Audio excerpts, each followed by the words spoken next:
Hello, my friend. Welcome back to the Fluency English Journal. Please, find a comfortable place to sit down. Maybe you want to pour yourself a cup of warm coffee or a nice cup of tea. Just take a deep breath with me. Breathe in slowly and breathe out. It is so incredibly good to have you here again in our quiet little safe space. Before we dive into today's journey, I just want to take a very slow moment to say thank you. I've been reading your comments lately, and I have to be completely honest with you, they make me quite emotional. There is something truly beautiful about knowing that people from different countries, living completely different lives, with different struggles and different stories, are all meeting right here. We are all meeting in this exact moment through the English language. Every time you listen and every time you share your thoughts with me, you make this space feel alive and special. Lately, I have been seeing one specific question pop up again and again in our community. A lot of you are asking me, is just listening really enough to improve my English? I hear the anxiety in that question. I hear the fear of wasting your time. You know a lot of vocabulary, but you feel like you cannot speak yet. If you have ever worried about that, I want to look you in the eyes right now and tell you this. Please do not underestimate what listening is doing for your brain. Progress often feels completely invisible at first. You might not be speaking fluently today, but every single time you sit here and listen to my voice, your mind is working. Your brain is actively learning the natural rhythm of English. It is learning the sounds, the feeling, and the way words connect naturally. The language has to enter your mind first. Then it needs time to settle deeply inside you. Only after that, slowly and naturally, it will start to come back out. Maybe today sentences sound just a little bit slower to you than they did last month. Maybe you are starting to guess the meanings of words without looking them up. That is progress, real, undeniable progress. Learning does not only happen when you speak perfectly, it happens right now while you listen. And this idea of quiet, invisible progress connects beautifully to what we are going to talk about today. Because real growth is almost always quiet. Today, we are talking about a kind of strength that does not need to be loud. We are talking about true calm. Calm is a powerful kind of strength that does not need to be flashy or dramatic. But before we talk about why calm is so powerful, I need to be completely honest with you. I need to share a personal story, because I was not always a calm person. In fact, for a very long time, I completely misunderstood what strength looked like. I used to think that if someone challenged me, or if I made a mistake, I had to react immediately. I thought that being loud and moving fast meant I was in control. I remember a specific morning years ago. I was trying to do something difficult, and I failed in front of other people. Immediately, I felt that familiar heat rise up in my chest. My face felt hot. My heart started beating so fast. Everything inside me wanted to react loudly. I wanted to raise my voice, to talk fast, and to prove that I was not weak. I thought, if I stay quiet right now, people will think I am soft. They will think I am easy to ignore. Have you ever felt that? Have you ever felt that intense pressure to perform your emotions just so people will respect you? It is an incredibly exhausting way to live. But one day, I realized that reacting loudly was actually ruining my peace. I realized that my reaction was exactly what the chaos wanted. I learned that quiet growth, the kind we experience in language learning, is the same as emotional growth. In today's episode, we are going to explore this quiet power. We will talk about why your calm is often misread as weakness by other people. We will discuss why your calmness can actually make people very nervous. And finally, we will see why in the long run, quiet steadiness always wins. I will also show you how this directly applies to your English learning. And remember, you do not need to understand every single word I say right now. Just relax. At the end of the episode, we will have our word tour, where I will slow down and explain the difficult vocabulary. Let us dive deep into our first point. Why is calm so often mistaken for weakness? Why do people look at a quiet person and assume they are passive or easy to push around? Well, human beings naturally notice loud things. Loud reactions are simply easier to see. So people often trust noise before they trust depth. If someone is waving their hands, speaking quickly, and showing massive emotion, society tells us that person is strong. But if someone stays grounded and composed, they are totally misread. People ignore the massive inner work that the calm person is doing. To stay steady in a hard moment takes incredible energy. It takes deep roots. Think about how this connects to your English learning journey. When you are trying to speak English, you might speak slowly and carefully. Native speakers, or people who trust noise, might look at you and think you have low confidence. But speaking slowly is not a sign of weakness. It simply means you are being thoughtful. You are doing the inner work of choosing your words carefully. You are protecting your peace and your learning process. And this brings us to the second point. When you do this, your calm actually makes people nervous. Why? Because some people love to create chaos. They feel in control when they can provoke a reaction from you. They want to push your buttons and make you panic.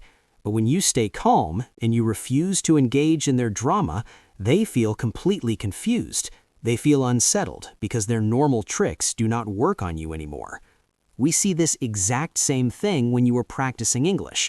When you make a mistake in a conversation, the normal expectation is that you will panic.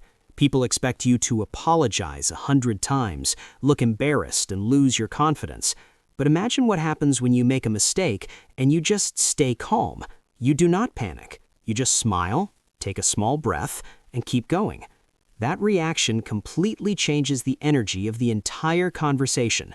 The person listening to you might even feel a little unsettled, but in a good way, because you suddenly appear incredibly confident. Your calm shows them that a mistake does not destroy you. You are in control of the language, not the other way around. When I finally understood that my calm could be a shield rather than a weakness, everything in my life began to change. This brings us to a very important realization. We have to talk about what happens inside your mind when you finally decide to stop rushing. You see, calm does not just change how other people look at you. It changes what happens inside your own head. The first and most powerful thing that calm protects is your clarity. Let us talk about clarity for a moment.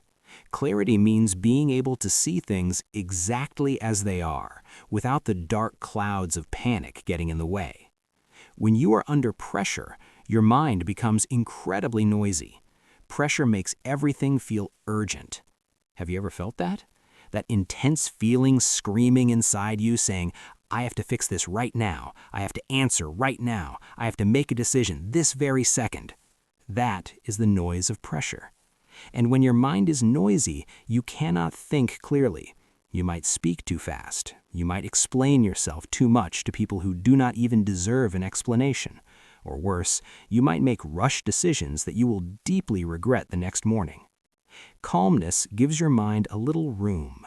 It provides a quiet mental space before your reaction arrives. I want you to think about how this directly affects you when you are speaking English. Have you ever been in a conversation with a native speaker and suddenly you forget a word? You know this word. You studied it 100 times, but in that exact second, your mind goes completely blank. Why does that happen?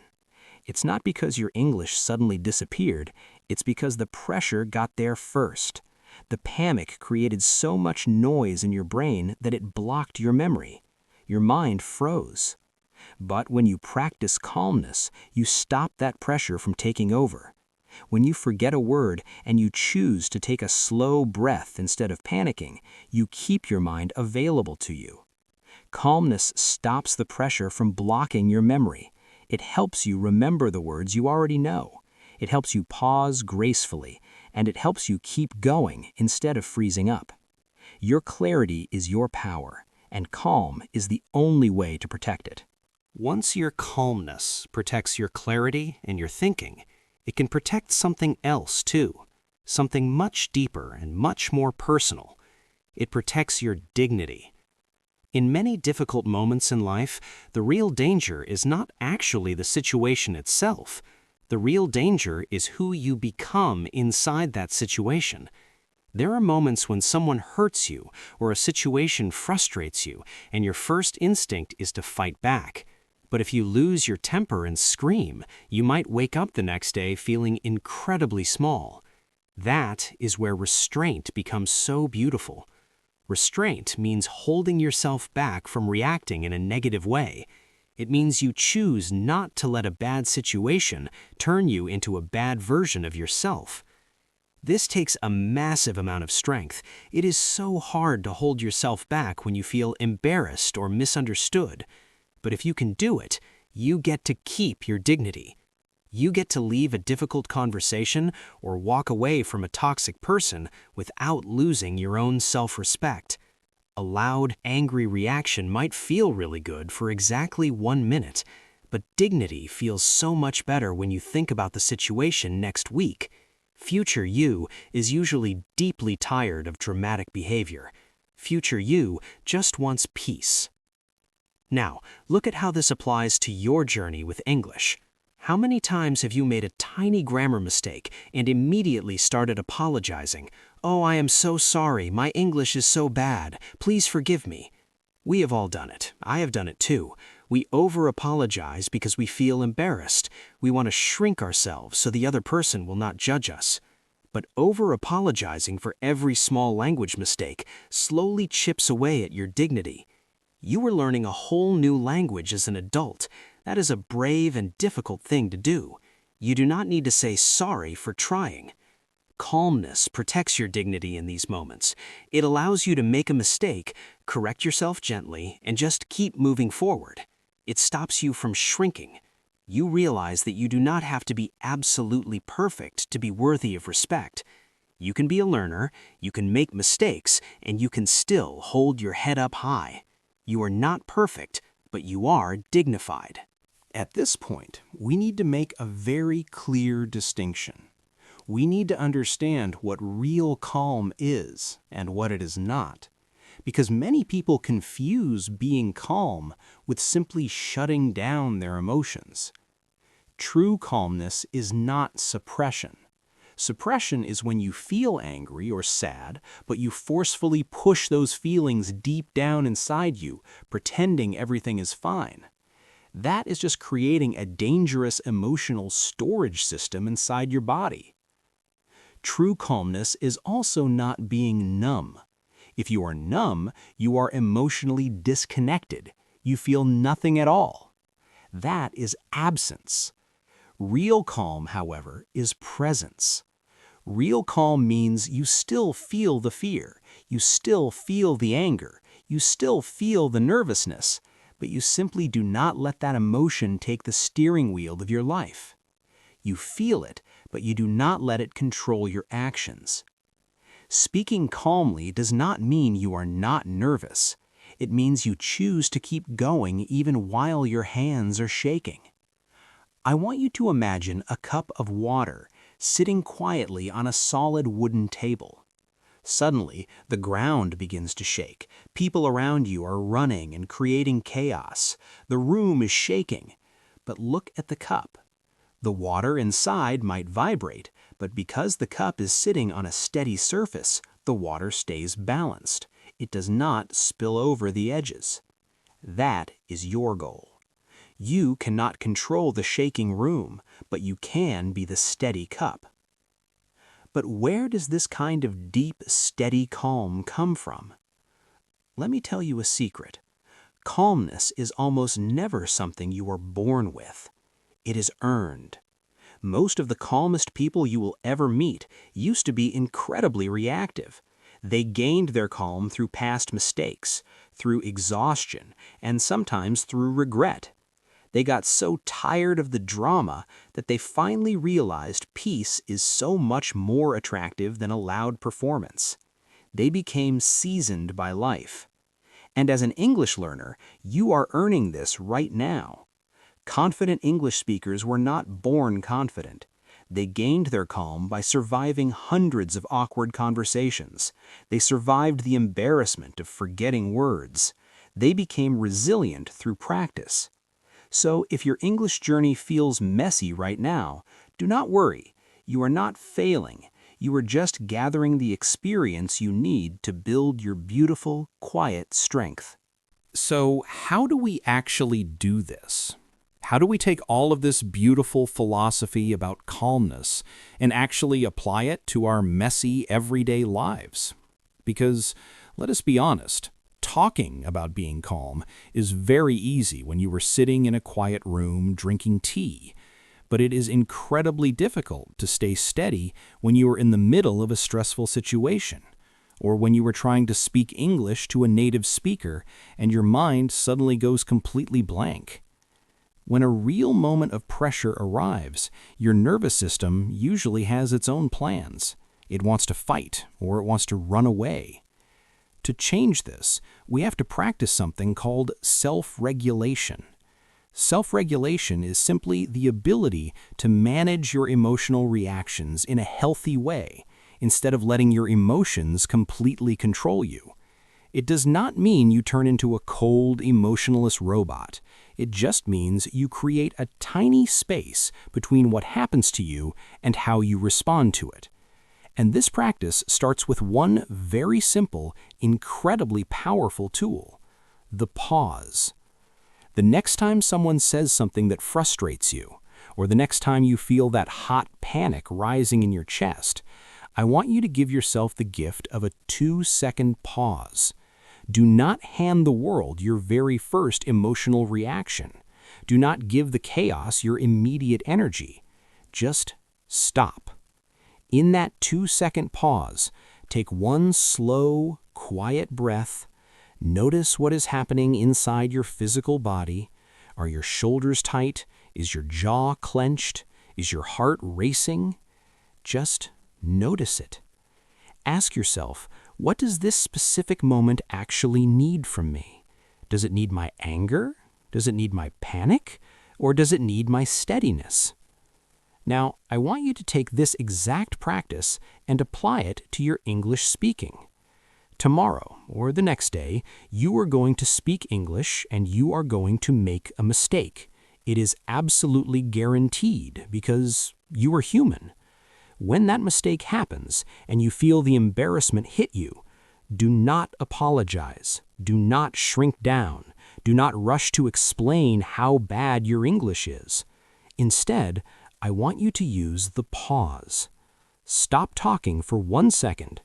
Take a soft breath, relax your shoulders, give yourself a gentle smile, and then simply correct the word and keep going.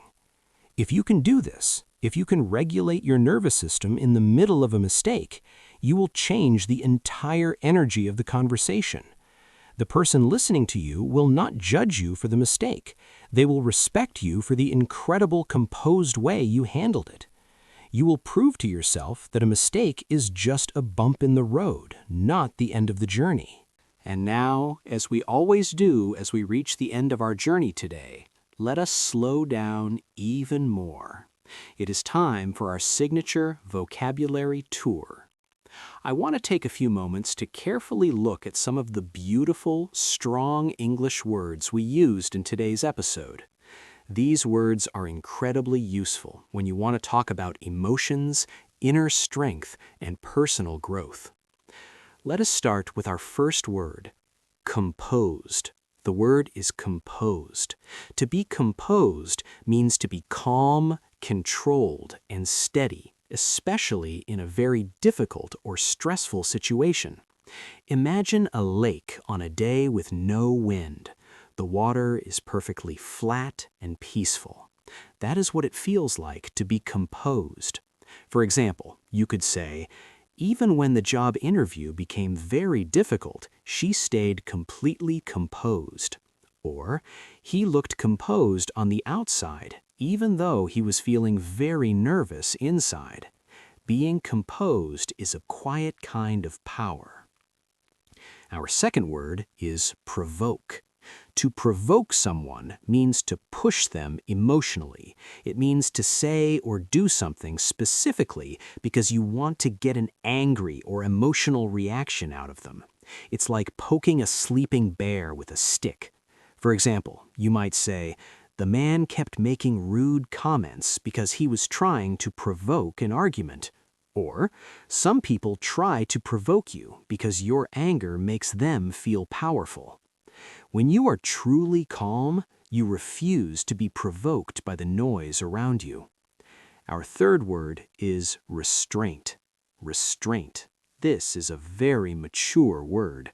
Restraint means controlling yourself and holding yourself back from doing something that you might regret later. Think of it like the brakes on a car.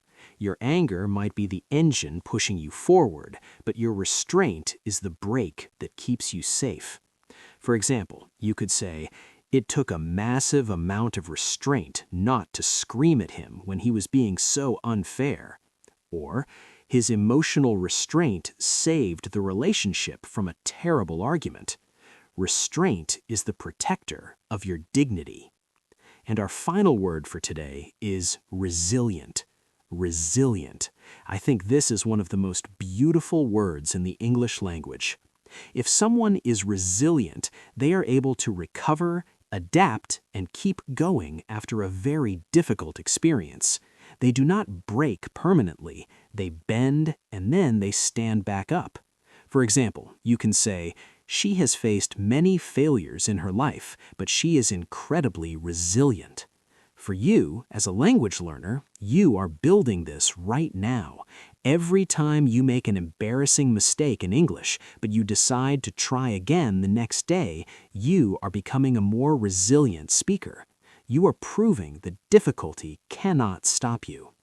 Take these words with you and let them describe the strength you are building every single day. As we slowly come to the end of our time together today, I want you to take one more deep breath with me. Breathe in the quietness and breathe out any remaining tension in your shoulders. Let all the heavy, beautiful information we just talked about settle quietly into your mind. We have traveled through a lot of deep emotional territory today. We talked about why society so often misunderstands quiet people. We explored the secret strength of the tree with deep roots, the one that stands perfectly still while the violent storm tries to tear it apart. We learned that your calmness might actually make people nervous simply because they do not know how to control you when you refuse to play their chaotic games. But most importantly, we talked about you. We talked about your internal clarity, your quiet dignity, and your deeply personal journey with the English language. I want you to remember that learning English is not just an academic exercise. It is not just about memorizing strict grammar rules or collecting hundreds of complicated vocabulary words. It is a profound, life-changing journey of personal growth. When you learn a new language as an adult, you are forced to be vulnerable. You are forced to make mistakes in front of other people. Sometimes you might feel like you are losing your adult authority, and that is exactly why the panic arrives. You want to prove that you are smart and capable, so you try to rush. But I want to remind you that your slow, careful, and thoughtful way of speaking is actually your greatest superpower. Every single time you show up to practice, you are building your inner steadiness. You are learning how to stand in front of a native speaker or a difficult situation and remain completely composed. You are practicing the profound art of the pause. You are teaching yourself that you do not have to be absolutely perfect to be deeply respected by others. You do not need to rush your sentences. You do not need to perform for an audience. You do not need to apologize for taking your time to find the exact right word. Your calm is the solid table underneath the cup of water. It keeps you balanced when the world around you feels shaky and unpredictable. So the next time you feel the pressure rising in your chest, the next time someone tries to rush you or provoke you into a reaction, I want you to remember this exact feeling. Remember this safe space we have built together. Remember that you always have the power to protect your own peace. You do not have to give your precious energy to every storm that passes by. As we prepare to close our journal for today, I want you to look around wherever you are right now. Maybe you are walking quietly outside in your neighborhood. Maybe you are driving in your car. Or maybe you are just sitting comfortably in your room with an empty coffee cup. Wherever you are and whatever you are doing, I want you to carry this quiet, grounded energy with you into the rest of your day. Building this kind of emotional resilience takes a lot of time and a lot of patience. It is exactly like language learning. There will be days when you feel completely in control of your emotions and your words, and there will be days when you feel like you are totally failing. There will definitely be moments when you lose your calm and react loudly. There will be moments when you freeze and forget every English word you ever learned. When those hard days happen, please do not be angry with yourself. Do not judge yourself harshly. Just take a breath, forgive yourself, and gently guide your mind back to your calm center. You are doing something incredibly difficult, and you are doing it beautifully.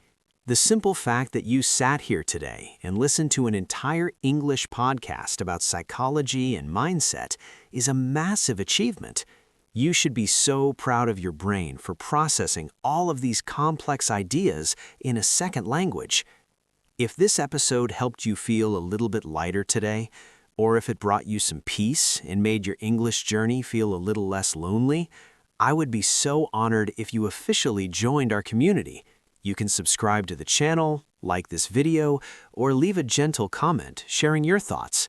Tell me about a time when you chose to stay calm in a difficult moment, or a time when you successfully paused during an English conversation. I read every single comment, and your words truly build the foundation of this beautiful, supportive community.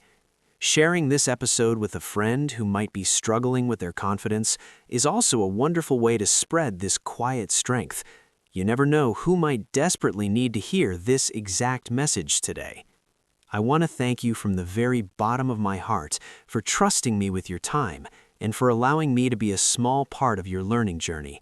It takes immense courage to keep showing up, to keep listening, and to keep trying to grow, especially on the days when it feels hard. I see your effort, even when you think it is completely invisible. I see you trying your best, and I want you to know, truly and deeply, I am proud of your progress. Until we meet again, my friend, take care of your English and take care of your heart.